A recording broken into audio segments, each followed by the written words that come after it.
Hello, take two. Hypochondriacs.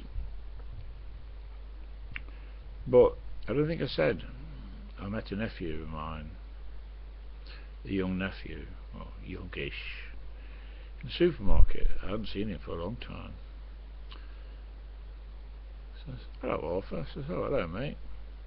God, you've aged." He says, "Oh, thank you very much." And he stormed off, almost bursting into tears.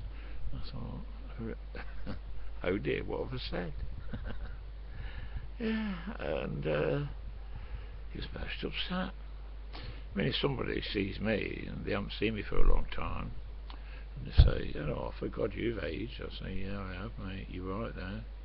But some people are touchy, aren't they? Yeah, because I accept the aging process. Some people can't, though. The vainest person I know is my Andrew. Stands in front of the mirror, tarting himself up. His bathroom is like a branch of fucking Boots chemist. He says, "I'll not end up like you, Dad. I shall keep my youthful looks and slim figure." I said, "Really? You've got a lot of disappointments ahead of you, Andrew." "No," he says, "I know how to look after myself." I'm afraid you've got to accept the aging process. You can't beat it. No. You see some blokes in the 70s and 80s wearing tight jeans. They've got a big belly and a flat arse. I'm afraid that's why old men have to wear braces, because all your muscles sag. Your once round bottom is just flat, like flat as a fucking pancake. I'm afraid the belly, if it's not sticking out, you just lose your shape. That's it, it's the aging process. But anyway, hypochondriacs, of which there are many. I've said this before a long time ago.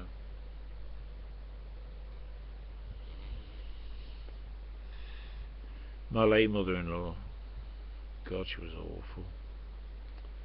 I didn't ask her how she was, but she told me anyway.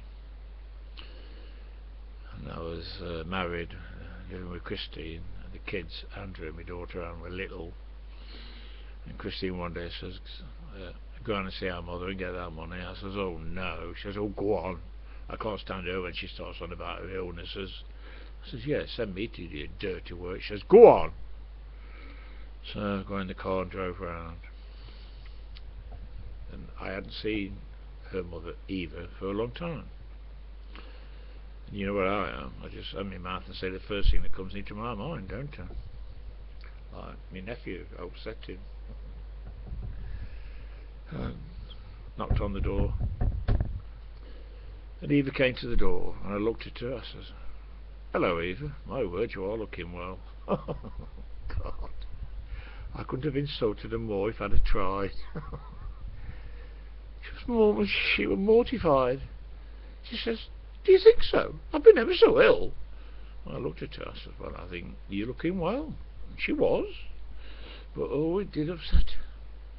She gave me the money, and I drove home, and she'd been on the phone to Christine in tears. How could I have been so insensitive, considering the fact she'd been so ill? And I got back home, and Christine said, "What have you said to my mother?" I said, "Well, I told her she's looking well."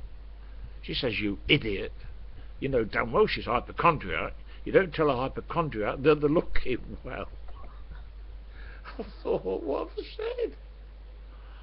You know, but that's it. Christine's quite right. You tell a hypochondriac that they're looking well, oh dear, it's a gross insult. Yeah. If I'd have said to her, "Oh, Evie, you do look bad," she'd have loved it. Yeah, well, I can't stand it. Then that friend I had, John, I don't know what happened to him. I don't know whether he's still alive or not. And they kept asking me, "What's the symptoms of the heart attack?" And I had two. I says, "Well, pains across the chest, in the left armpit and down the left arm."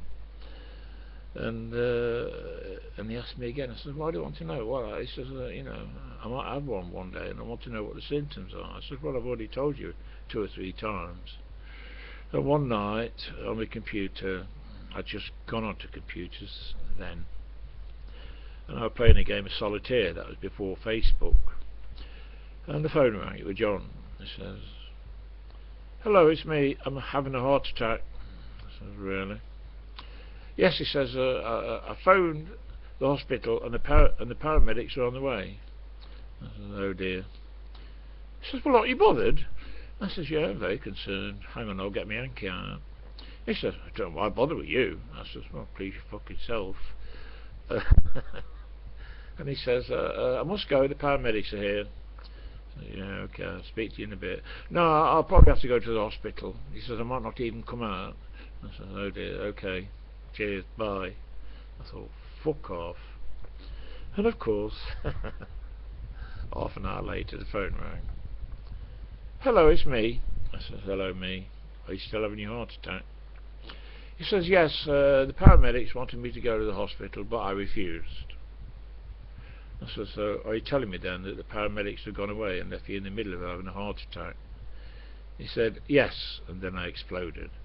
I said, I've never heard such fucking bollocks in all my life. If ever there's a hypochondriac, John, it's you. Get a fucking life, man. He put the phone down. The last time I ever heard from him. Yeah. But you've got to tell them straight. You can't pussyfoot round these people. Because they're looking for sympathy and attention. Very insecure people. It's a great way of getting sympathy and attention. When people ask me how I am, I could say, oh, my feet's bad, and they are. I could say, you know, other problems I've got. But I don't. I say, I'm fine, thanks.